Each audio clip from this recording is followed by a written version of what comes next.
Hello to everyone, and welcome to History Matters. And you caught me like in the middle of a sip, so coffee really matters this morning, and coffee. Um, Today's topic is going to have a lot to do with women and how they end up being used and treated strategically during political moments, particularly campaigns. But before I plunge into that, I turn to my partner in crime, Annie, who will explain the rules of the game. Good morning, everybody. I'm Annie Evans from New American History. I'm always excited to be here on Fridays, especially today's topic. I'm looking forward to this. The way this works is if you are joining us through Zoom, there's already a very active chat going this morning. I know that our friends on Facebook do similar things, but if you have a question specific to today's topic, we would love for you to put that in the Q&A. I'll be back in about 30 minutes and we'll take all those questions. See you in a little bit. Okay. I'll start out by saying today's topic was inspired by some of what's going on in the news. It is not intended necessarily as a commentary on what is going on in the news. And obviously, what inspired this topic was just Stormy Daniels, the trial, how she's being discussed, how she was being, interrogated by the defense, et cetera, et cetera, et cetera. It's having a woman in the news to that degree, and I will predict that regardless of the outcome of the trial, she will be used in one way or another during the lead up to the actual, electoral campaign, as opposed to now, which sadly we haven't even really plunged in yet. But I would assume that her name will be used in a variety of different ways that echo some of what I'm going to be talking about today. So that's really more what I'm interested in discussing today is just sort of traditionally speaking, how women have often their name, their person, their actions, their mere existence has often been used as an electoral tool um, by really more often than not men, not always in modern times, but particularly in the periods I'm going to be talking about, men. And how they're useful, and how, particularly in earlier times, women didn't have the vote. So, what they thought about what these men were saying and doing didn't matter fully because their votes didn't matter because they didn't have them. But still, in that time, there was sort of free reign to do what you wanted. And depending on what you said about a particular woman or what you were implying about a particular woman, and most important of all, what that suggested about the candidate, women were often fodder for political campaigning. So I want to talk a little bit about some examples of how women, in one way or another, have been used in campaigning. And more often than not, although in one case I don't know the name of the woman, although I'm actually, in this case, I think for the first time, I think this is, I already just read, I think it's the 214th or 215th episode of History Matters. I literally read that 5 minutes ago and I've already forgotten it, but it's either 214 or 215. In all of those episodes, I don't think I've actually asked people who are here to do primary research online while the episode is happening. And we will see what happens. But I did not have time this morning to find what I wanted, what I know exists. I've seen it, but I couldn't find it. And I wanted to have language from it. So I'm going to come to that in a moment. And we'll see if people can actually find this thing. But at any rate, this idea that somehow or other, first of all, women are strategic and useful as campaign fodder goes all the way back. As you'll see, the thing I'm going to ask you to look for, I believe, is in the lead up to the election of 1800. So we're going to the first decade of the American Republic. In the 1790s, when people looked at what was going on in France, and in particular, Thomas Jefferson, who, of course, was not advanced in his thinking about women. He was kind of really far, far behind, unwilling to consider in any way women having anything at all to do with politics. And that wasn't true of many of his cohort. But there's one point where he pointed to the French Revolution and the fact that it was, getting violent and in one way or another going wrong.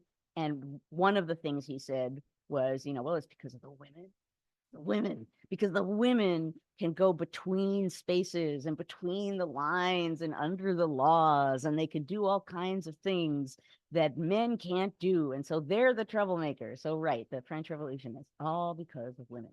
That's not quite using them as campaign fodder, but I have to include it because it really shows you in an age where women did not have direct political power, how even then men were saying, oh no, the women are ruining it all, although we really won't give them any direct power in politics at all. Okay, now the thing that I'm going to challenge you to find, and a great example of a woman being used as fodder and her identity and who she was and what impact this might have on her, or even, to be honest, if she existed, didn't matter. What mattered was this was going to be a way of targeting Aaron Burr. This is in the late 1790s, and it was a broadside used by people to target Aaron Burr as unsuitable for office. I believe it's a lead up to the election of 1800. It could be a lead up to him running for office in New York. You guys are going to have to tell me. I believe you can find it if you go to the Library of Congress, and they have and I believe they do an ephemera collection of like electoral ephemera.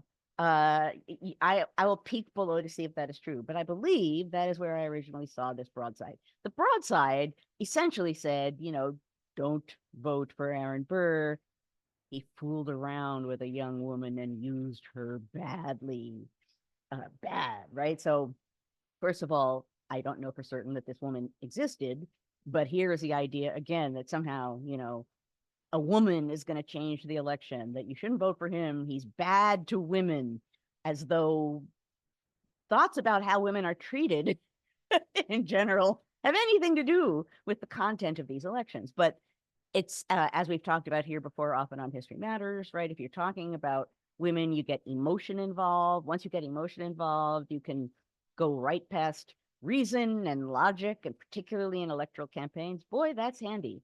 So that's just an early example of a woman being used to target a man. I have my notes over the chat, so I can't see if anyone is going to manage to find that broadside. I will have to be told after I am done with my comments here. But at any rate, trust me, that I have seen this broadside. Not well known, but I did see it when I was working on my first book. Okay. Another woman who ends up being used very badly as campaign fodder is Andrew Jackson's wife, Rachel Jackson, during the 1828 presidential campaign.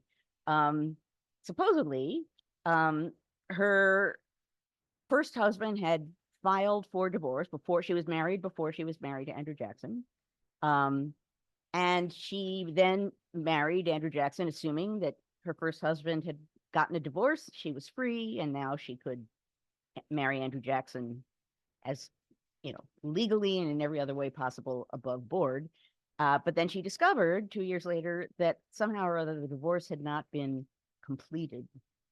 And so that story, not really focused on her at all, but on the fact that Andrew Jackson married a married woman. That was the story, right? The story was, oh, do we really want to vote for Andrew Jackson?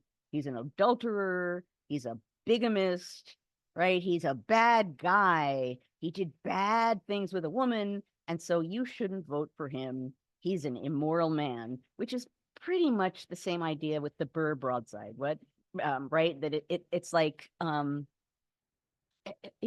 you see how people relate to women, when you see how candidates relate to women, you can judge their character. Of course, the irony of that being that the people using women's names in this way are not treating women very well. And that's really, I suppose, saying something about their character, but we'll put that to the side. At any rate, so John Quincy Adams, the rival for Andrew Jackson in the 1828 election, uses that whole question of Rachel Jackson and was she married when Andrew Jackson married her, et cetera, in the campaign. And so, for example, one charge was about, and again, this is about Andrew Jackson. It just happens to be that Rachel Jackson is being deployed as fodder. There was one campaign editorial that said, quote, actually, no, I take that back. This is actually about her too. This includes her. This isn't just about Andrew Jackson. A campaign editorial said, quote, ought a convicted adulteress and her paramour husband to be placed in the highest offices of this free and Christian land, right? This is a matter of morality. It's a Christian land, but that's really interesting, right? Do we want to make an adulteress first lady? Interesting that suddenly that matters in a way that issues like that, women have not been interrogated as far as their status for first lady before that point, but here it is. We want to raise her and her paramour husband. So she's even in the foreground in this campaign fodder. She's horrible. We don't want her to be raised to the highest offices of the land, and her paramour husband too. Now, Rachel Jackson was, to say, that she was stung by these attacks is an understatement. She actually was moving forward, it's trying not to let this, and how can you, but really trying not to let all of this campaign mud affect her. She planned on going to Jackson's inauguration once he won the election, despite this kind of mud being slung. Supposedly, she even purchased a gown. She was ready to go. But her health began to really suffer because of all of the scandal surrounding her. And she had what appeared to be a heart attack and died on December 22nd, 1828, 2 months before Jackson took office. So in essence, it appeared that using Rachel Jackson as campaign fodder led to her death. That's what it looked like. And that clearly had an impact on Andrew Jackson and, is an example of something that doesn't often get talked about when issues like the one we're talking about today get discussed. And that is the impact on the women being dragged through the press for the sake of, and in this case, I'm talking largely about presidential elections, but it could be any election, being dragged through the mud for the sake of affecting the reputation of, still these days, more often than not, a man for office. We don't necessarily always think of the impact that this would have on the women being used in this way as objects, strategic weapon objects to be deployed during campaigns. But, Rachel Jackson appears to have been an example of that. And that really was, her name and that concern was used mercilessly during that campaign. So one can understand why it affected her mental state and her sense of, again, her reputation. Now, this story is less about women being used during campaigns. I mention it only because it is linked to the story I just told, and I just found interesting stuff in researching it this morning. And so I just have to give it along to you. When I first thought about this topic and about women being used as tools, political tools, by men, I thought of Peggy Eaton. Now, Peggy Eaton was the wife of a cabinet member of Andrew Jackson's cabinet. Her name is Margaret Eaton. I'm going to explain why that's important in a moment. But she was a woman of reputation in a variety of ways. I'll explain what that means in a moment, to the point that the wives of Andrew Jackson's cabinet members refused to socialize with her, refused to pay her calls, refused to accept calls from her. She was sort of ostracized, and this deeply affected Jackson, I'm sure in part because his wife seemingly had been killed by that kind of political nonsense. Now, in this case, the reason for the shunning was that Margaret Eaton had been married. Her husband died, and then after that, she married John Eaton, who was a senator and then became Secretary of War.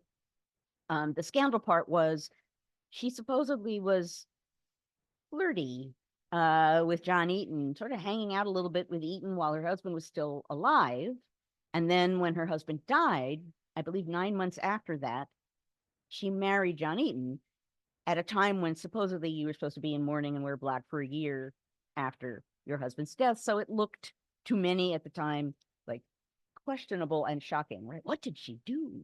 Shocking, shocking that she was flirting with someone while she was married. And then 9 months after her husband died, she married that guy.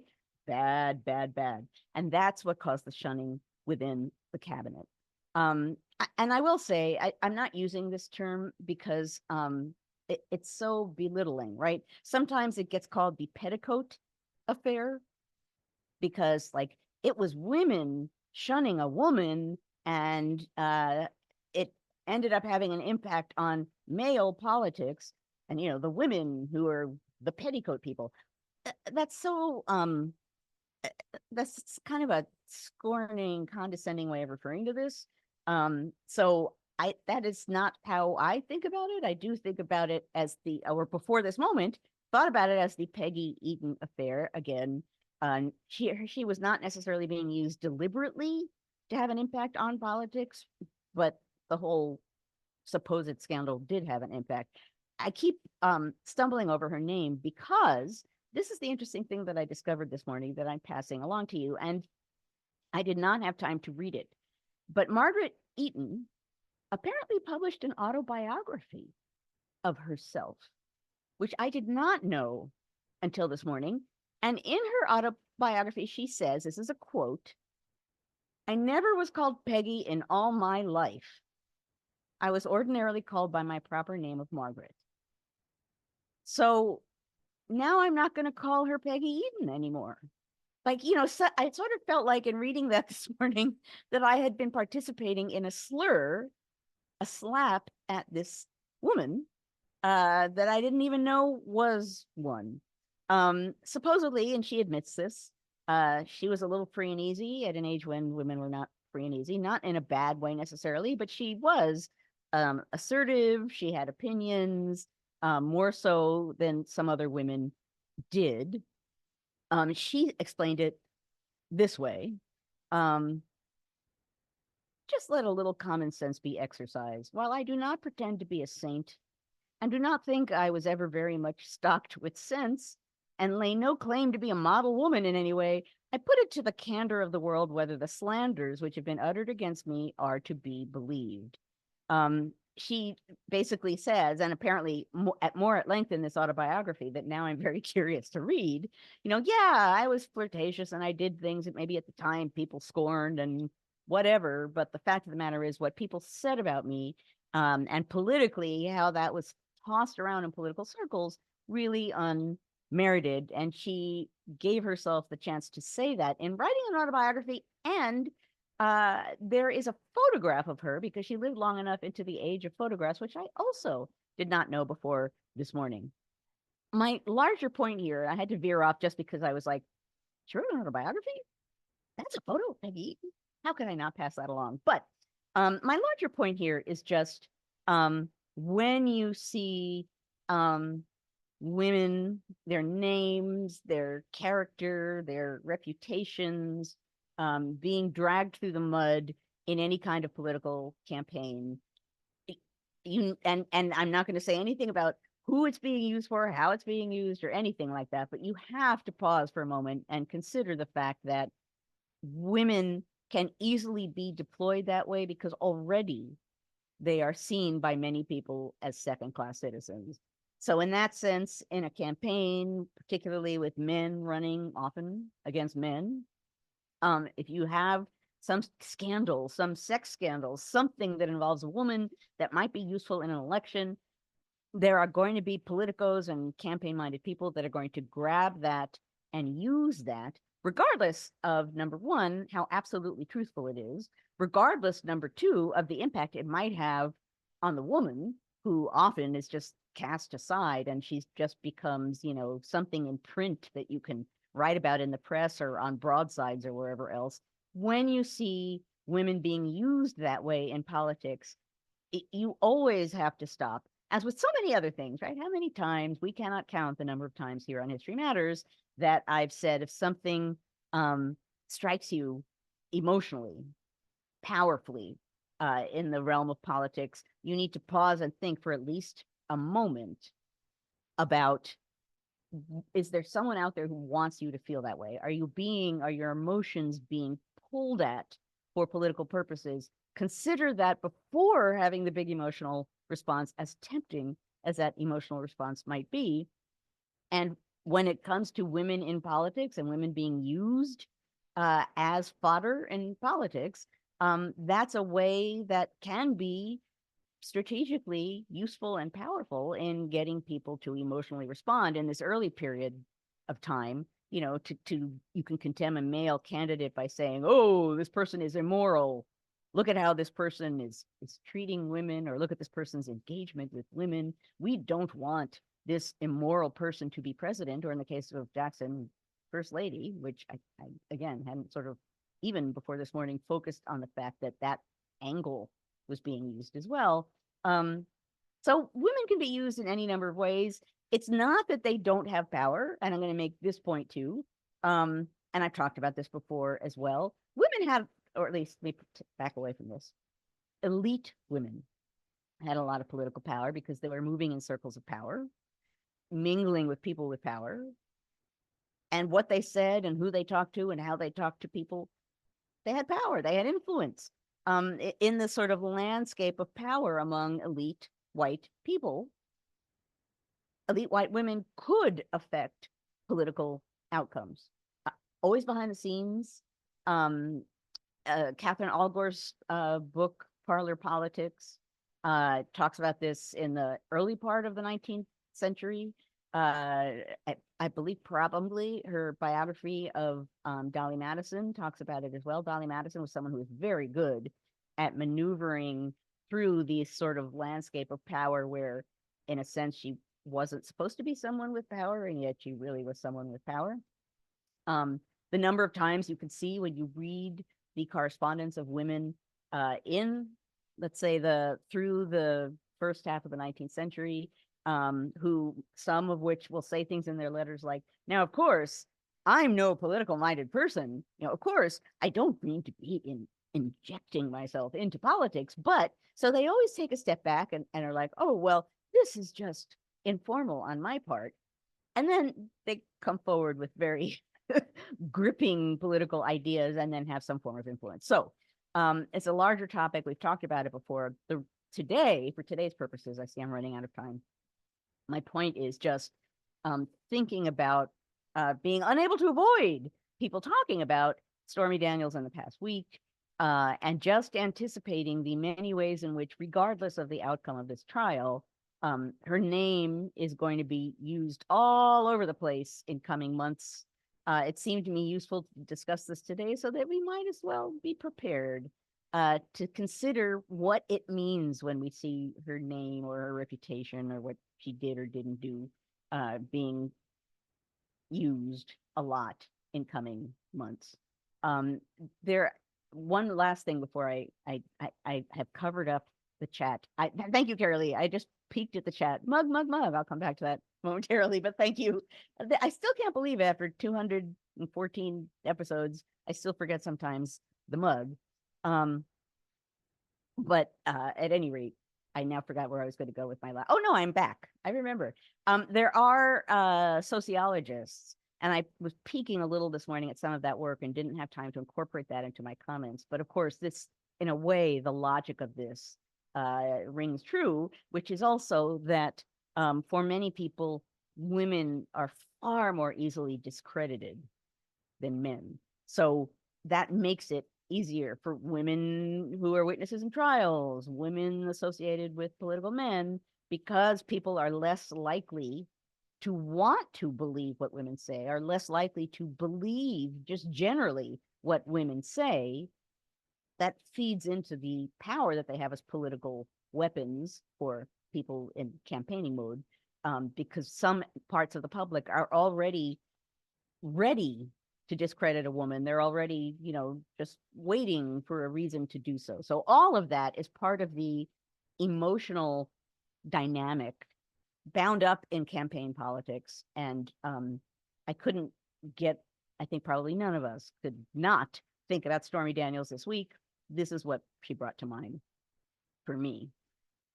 Okay, so for those who are new this week, who have not been here before, and I should have said at the beginning, if you are here for the first time, please do say so in chat and let folks know, because there is a robust community here that has built up over those over 200 episodes, and they will welcome you powerfully. But this is not the first time I've used this mug.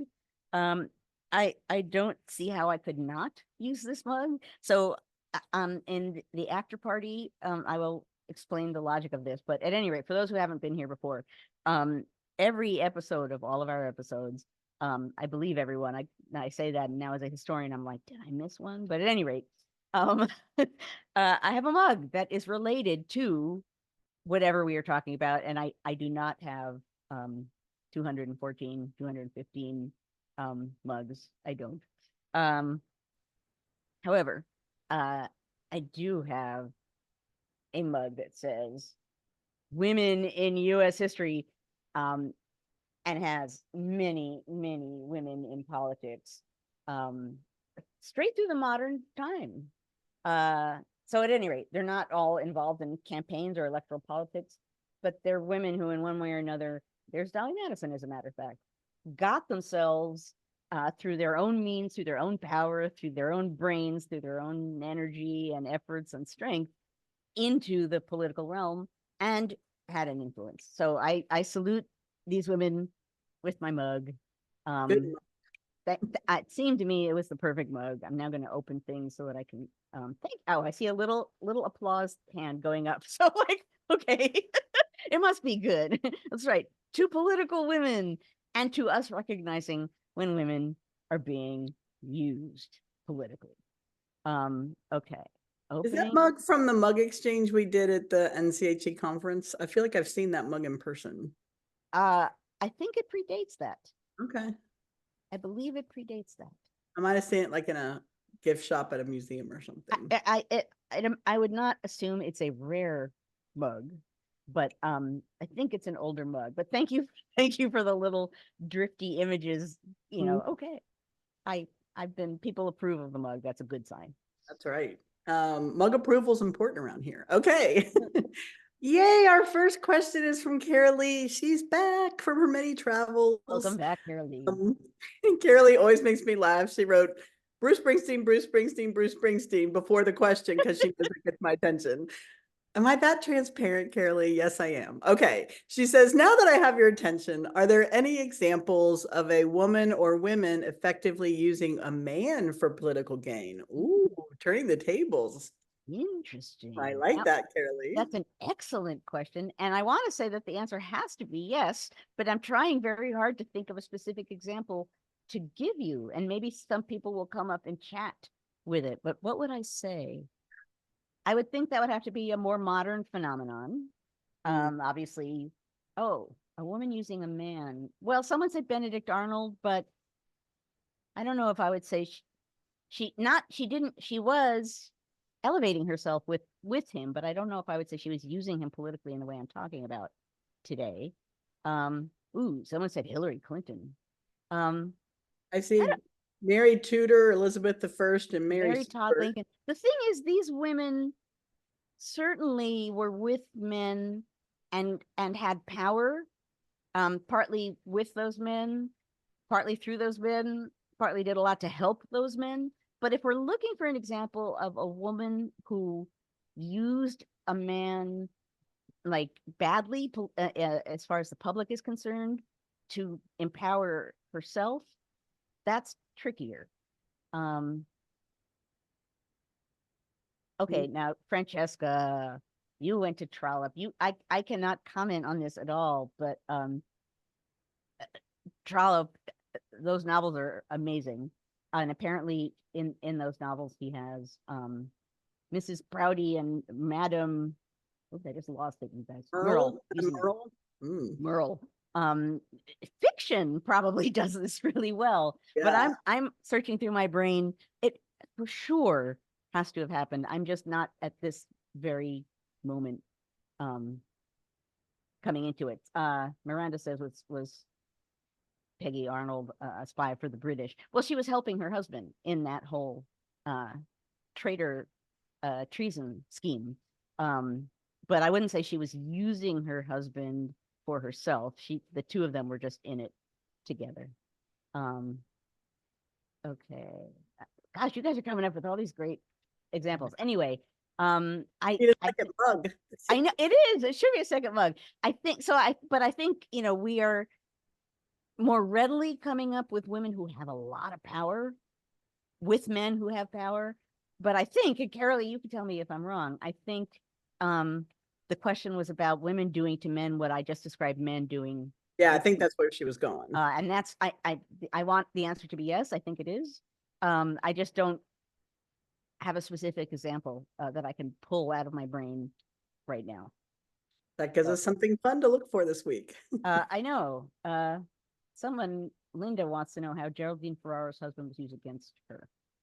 And I don't know the answer to that. Was Ferrara's husband used against her? I don't think that Kamala Harris's husband is used against her, right? Oh, I think he's a bonus. I know, he seems I great. really enjoyed watching him from afar. Like, yeah. All right, are we ready for another question? We are. All right, this one's kind of long. Okay. This is from Bailey Paletti, who I don't think we've heard from Bailey recently. So welcome back. If I've missed you in the chat, I haven't seen your name pop up in a while in the Q&A for sure. Okay. Queen Elizabeth I is generally looked upon positively by people on both sides of the Atlantic, although Mary, her sister, is not. Long reigns of Victorian Elizabeth II in more recent times helped normalize British people. Since the founding generation, looking back to British history for examples of good and bad, there were noteworthy, despite being a woman. She wanted to know if Elizabeth's era was she used as another reason to not trust the monarchy because you could get a queen, harumph. That was in quotes. Oh, there's a harumph. I know, or was she generally ignored compared to other monarchs in British history? So was one of the many reasons why Americans didn't like monarchy, that you could have, it could give women great power? Is that sounds like kind of? Yeah, she's looking specifically at Elizabeth I or even Mary before her. Despite being a woman, they would say, or she was used for another reason to not trust the monarchy. Oh, interesting. Well, I mean, in a general way, the statement that once women get involved in politics, everything goes south. I think there's a Hamilton sentence or two, I think in one of the Federalist essays, about when women get involved, and he's talking about on the level of queens, royalty, people who actually have power, that's just not a good thing, right? That causes trouble, whether that was used in an open way as a reason why people distrusted monarchy is a really interesting question. She wanted to know if people just even thought about her at all over here, Elizabeth I. Elizabeth I? Yeah. In the founding era.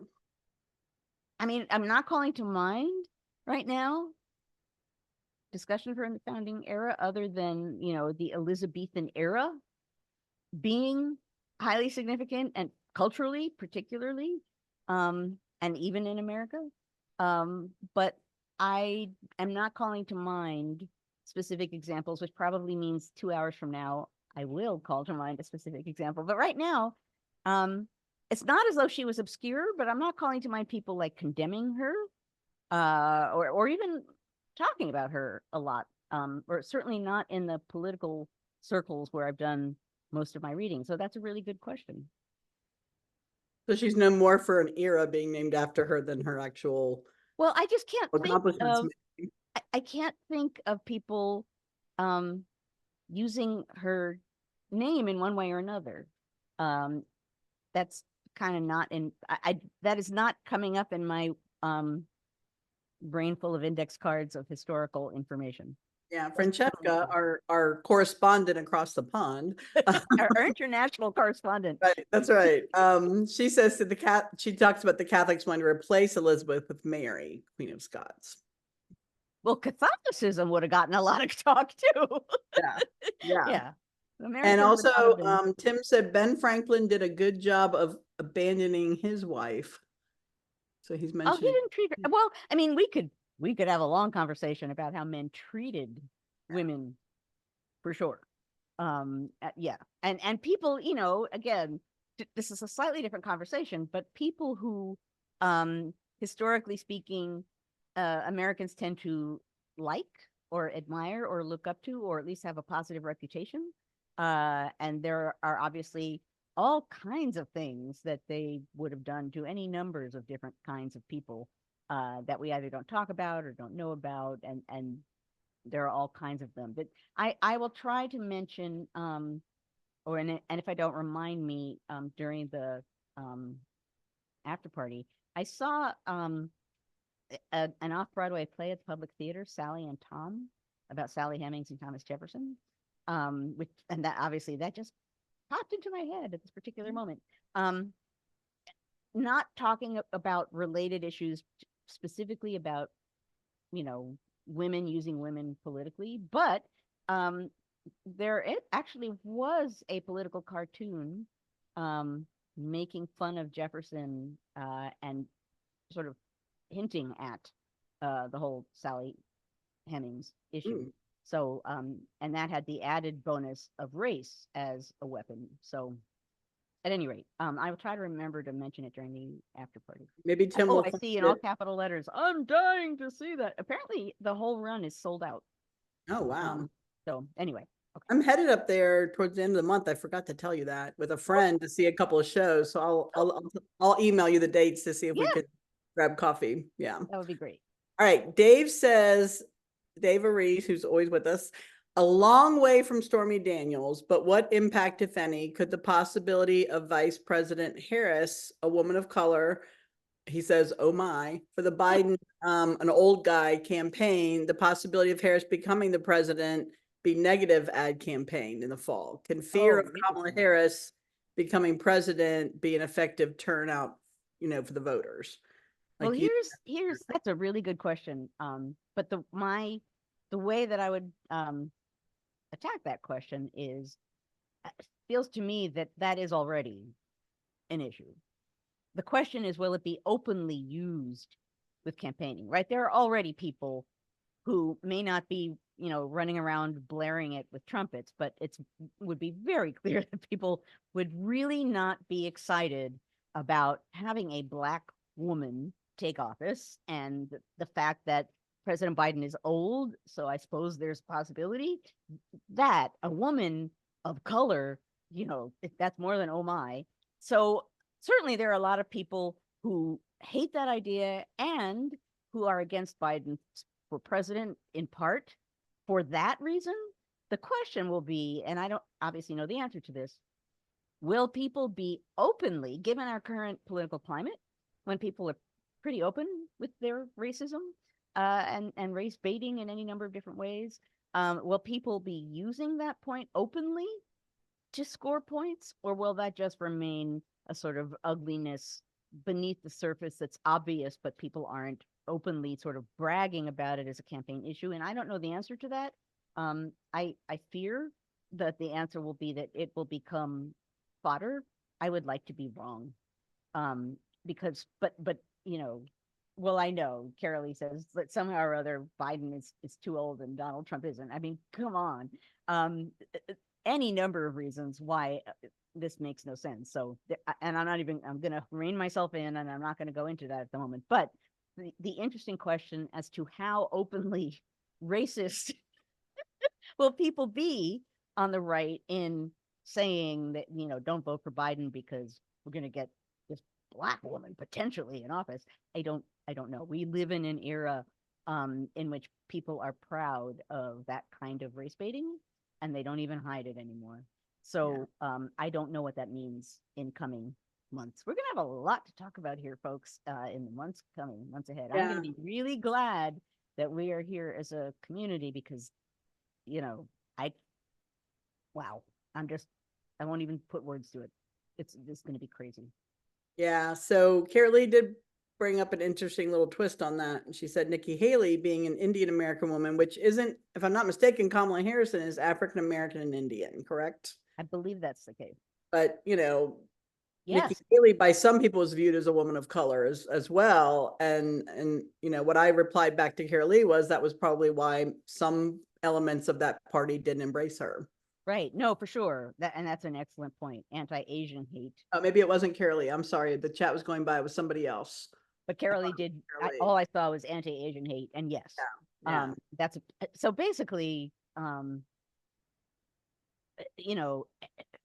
women, ooh, horrible politics. Women of color, ooh, horrible politics. Asian women of any kind, ooh, horrible. Right? There are any number of reasons why people who just hate the idea of giving any people like that any kind of power may find ways to really attack those people that aren't obviously racist, but will be grounded on that. Like I said a moment ago, my real, I don't want to say it's interest. What I will be watching to see is how open some of the racism will be.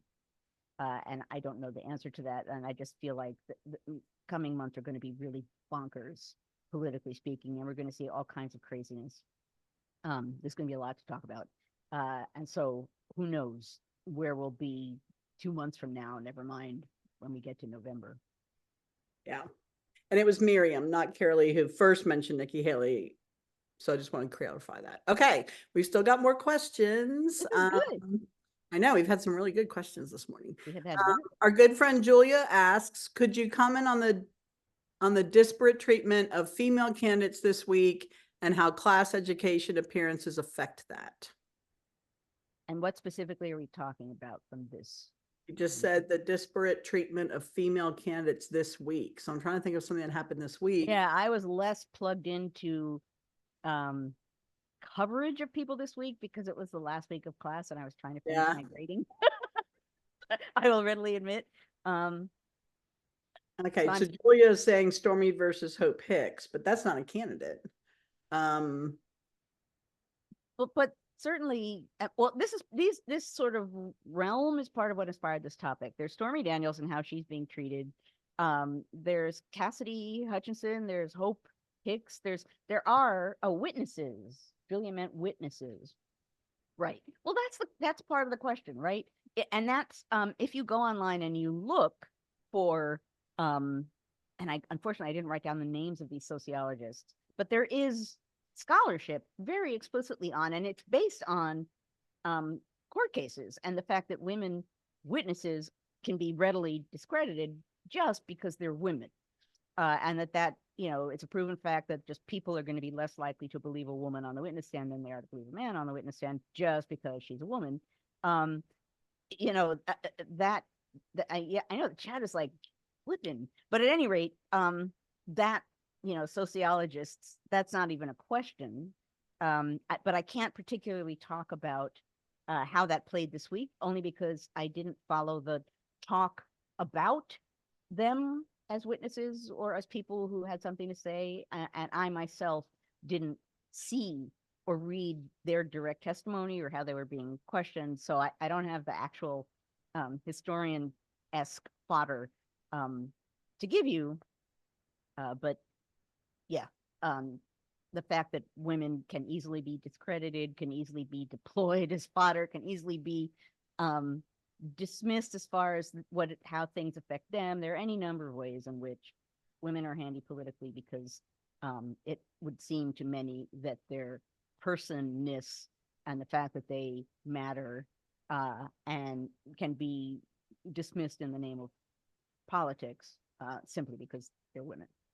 Yeah, and Julia clarified she meant to say the way the witnesses, not candidates. So that's what she. No, that exactly. And I didn't watch or read closely enough to have facts.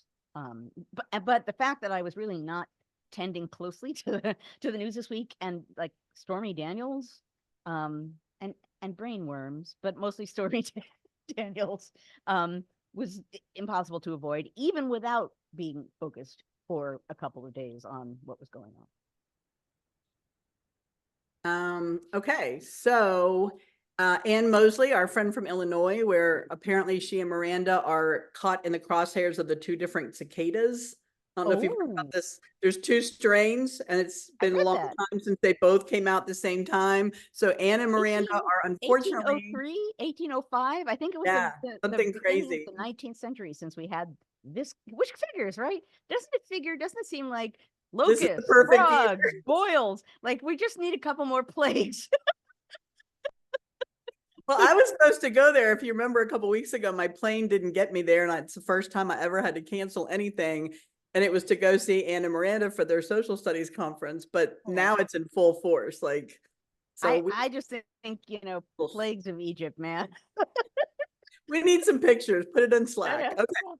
So Ann's question is, she says, what about women used in political songs? Do you happen to know if there's a political song featuring a woman like Peggy Eaton, not Peggy from the Hamilton, but Peggy Eaton? Did they make songs about other women that were involved in political scandals? Again, I'm just speaking, historically speaking, the answer has to be yes. It has to be, but particularly when you get out of the era that I focus on. But it's not popping into my mind right now. But I would say yes. And again, the thing about elections and campaigning and the ways that women are or aren't used, is that campaigns enable a kind of dynamic or culture that can be like, haha, joking, entertaining, but really cutting and nasty, right? At the same time. So, it's a campaign, it's a contest, haha, like, aren't we, clever? And yeah, well, we're just using this, as campaign fodder. And you can use that kind of a cover when you're really doing some nasty stuff. And so that complicates it, I think, just the climate of a campaign and how it seems to, even more than typically, enable nastiness, particularly to anyone who is marginalized in any way, as, well, it's just a game, it's part of the contest. And in many ways, it isn't and shouldn't be. So Gosh, you Sam guys, the chat is going so fast. Yep. So Sam the Avocado said, Chat GPT, she's so good at this, says, yes, the political song you're referring to might be Hunters of Kentucky, also known as Battle of New Orleans. I do know that song. It mentions Peggy Eaton indirectly through its context. The song was popular during the Andrew Jackson campaign, references victory at the Battle of New Orleans during the War of 1812. So Peggy's in there somewhere. Hey, Good okay. job, Sam. I know, Sam the Avocado. I did not. It's actually Zabo the Avocado, maybe now. But at any rate, I didn't know that. I know I've heard of the song, but I didn't Yeah, I actually remember the know songs. that. Yeah. All right. I know now I'm gonna have to go find the Hunters of Kentucky and listen. And then Carolee made me laugh. She said, let's put more questions in there to make Joanne sing. Bailey, I saw that and I didn't read it on purpose. But I want to. Kind of funny. Bailey, oh no, I haven't sung in a while. It's totally true. Bailey makes a good point. The things that a historian could say about how Marie Antoinette was attacked, and that's true, right? But there is a moment, the French Revolution, which was a political, social, and cultural revolution in all kinds of ways, and so that, even more than in normal campaign politics, was a moment when everything, I was going to say free reign, and that was, I didn't mean that in any kind of punny way, but for sure, Marie Antoinette, would have been, in that particular climate, even more than in some other political climates, someone who would have gotten really dragged deeply through the mud, to say things about the monarchy, to say things about it, to make a major political point. Yeah.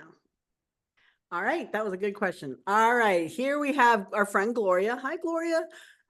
She says the lascivious detail of the trial seems unnecessary to the charges against Trump. Is that Stormy getting money by using sex, or is the Democratic prosecutor playing lawfare? I have no idea. I Yeah, mean, I've you never know, heard the term lawfare, but I don't know a lot of legal terms. no, I don't know that either. I just, all I know is that, again, I did not watch it. So, all I could say is that people reporting on it said that she was a little freer and easier, and then went out. There was a break and came back and was somewhat less free and easy. I have no idea. You know, I wouldn't say of anyone that in this circumstance that what they're saying is just to make money on a book deal. Um, you know, I think this is a credible um attack on her. You know, the way she talks about it is a question, and what happens in a court of law and what kind of questions she's being asked, that's a question. I don't have answers about that, but um you know, I would hesitate to say someone saying I was sexually attacked, and to say that that person is really just playing this up to get a book deal. We have so many examples in so many ways of people who withhold information that they should have released to get a good book deal that is really infuriating. But in this case, I first of all, I can't speak with any authority on the strategy of what either side is doing in the courtroom, but I would not dismiss what's going on with that claim. So a couple of people in the chat said it was actually Trump's lawyer who opened that line of questioning. Oh, interesting. So I don't Okay. know, because I didn't, I don't know officer in the because courtroom, we can only go by what we're reading in the paper or seeing on the well, news. I know, and and so not only are we not seeing it, we're seeing it through other people's eyes. And I haven't been reading it to be able to give you um good commentary, or I don't want to give you good commentary. All I can say is, um, you know, I don't think she would have to say this sort of thing on the witness stand to get a good book deal. Let me put it that way. Right. And particularly in the realm of women and sexual assault, I would not go into that territory unless I had a reason to, I guess is what I would say. A few people in the chat are just saying it. They thought it was very, very graphic. It was very graphic. I read, and I did read reports. It's like I read the reviews. I did I did read reports that she was more graphic, and then after a break was more restrained. So, you know, the assumption there being that she was told to rein it in. But again, I am not speaking with direct knowledge in a variety of ways. So this is just, you know, I read the reviews. That's the only information. Well, it's interesting. I think it was Susan, but somebody said that it was Trump's lawyer who brought it up. But from what I remember from the news the last night before last, they said that after she finished testifying, then the Trump lawyers tried to say that they wanted the whole thing kicked out because she went too far. And the judge's response is, you didn't object hardly at all. Where were you? That was your job to object. So it's almost like they set her up, wanted her to say all those things so that they could try and use that to throw the trial out. And then it didn't work because the judge wasn't having it. So I'm wondering if that wasn't a strategy that didn't go so well for them. I'm not sure. It could be. I do want to make a point, actually. Miranda, once I saw it, I was like, oh yeah. There's the question with Grover Cleveland, and that supposedly there was a child fostered out of wedlock in that campaign. Here's what she said in the chat. Campaign, Cleveland's image is the clean alternative to the supposedly sullied Blaine. Suffered serious damage when Republicans charged the Democratic candidate fathered a child. Actually, so the beginning of that chant was, Ma, Ma, where's my pa? And the second half is, gone to the White House. Ha, ha, ha. That's a mug right there. That's, yes. So that is a good example of a woman being, and thank you, Miranda. I had forgotten about that. But yeah, you can always find chants of that sort. Maybe not songs, but as soon as I saw Mama, Where's My Pa, the other half popped into my head. So, Yeah, and Jessica's leaving us, so bye, oh, Jessica. okay. Bye, Always love it Jessica. when Jessica pops in. Okay.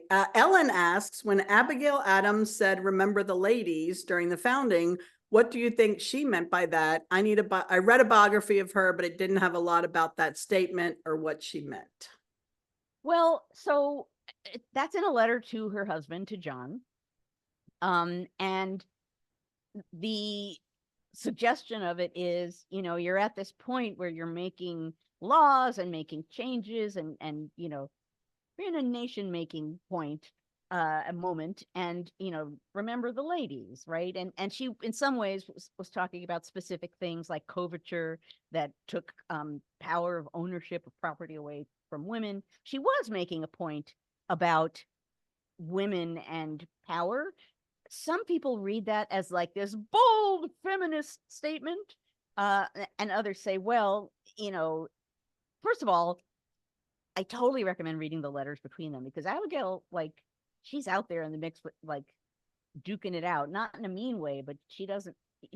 She's an intellectual force and a political force, and those letters between them are great. So she would be a wife who would say to a husband, "Don't forget about us, you."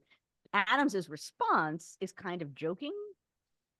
So that moment, that exchange gets talked about in a lot of different ways. But she certainly was. Oh, there we go. Look at that. Abigail's letter right there.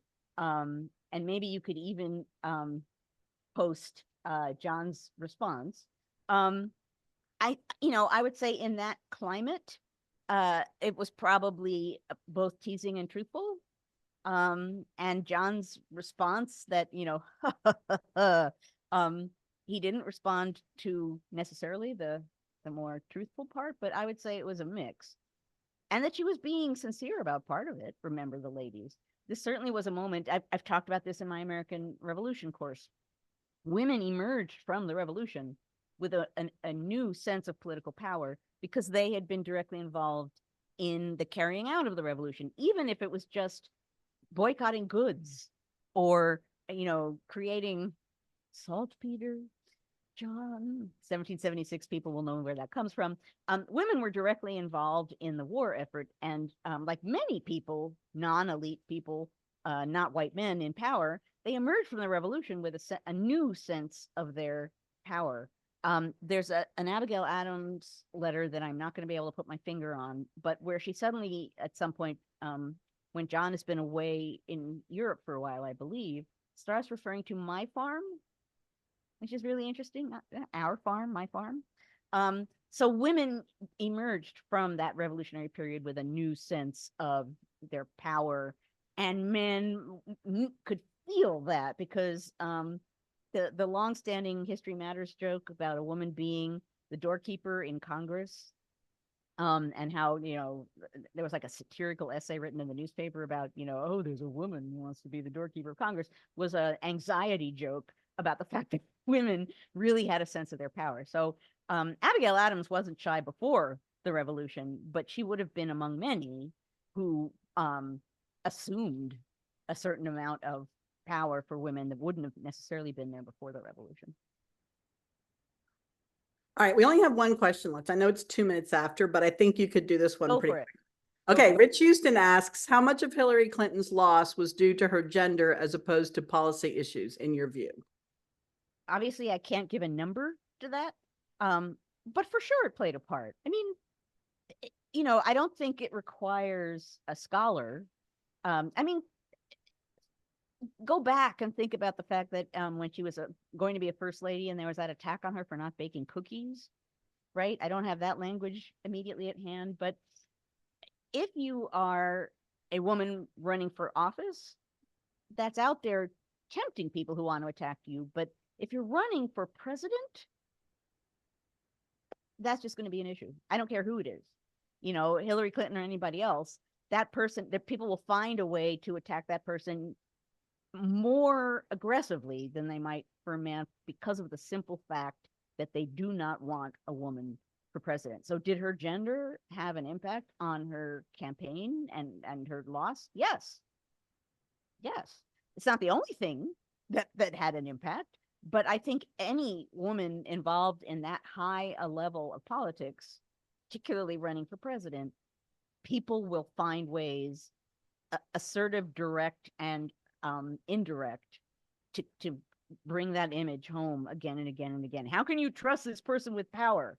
Meaning, how can you trust a woman with that kind of power? So, yes. Yeah.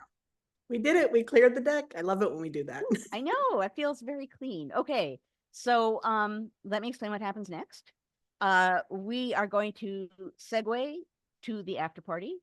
What that means is that we will no longer be recording what's going on here, so we could be even freer and easier with our conversation. If you beamed in through the NCHE link, just stay right where you are, and poof, you will be in the after party. If you are watching us from Facebook, you need to leave Facebook and go to ncheteach.org/conversations. That's ncheteach.org/conversations. And then you too, poof, will be in the after party. As ever, I want to thank Zabo the Avocado, Claire, and Annie and Jessica and John and NCHE for making this possible, and particularly Zabo the Avocado, Claire, and Annie for being my partners in crime. And I want to thank you guys for being here and engaging in the conversation of democracy, which is going to be a more and more important conversation in months ahead. We're going to see, I know I keep saying this, but we're going to see craziness. We're going to see craziness. Speaking as a political historian, so we will have a lot to talk about in coming months, and it'll be important stuff. It won't just be, wow, is it crazy? But we'll be talking about how that craziness is having an impact on who is or isn't going to get power. And that there, at this moment in time, there can't be a more important question. Okay. I am going to, save the liver. Hang on, saving the chat. At any rate, thank you guys. Have a really good week. I'm going to see you in a week. Who the heck knows what we're going to be talking about in a week?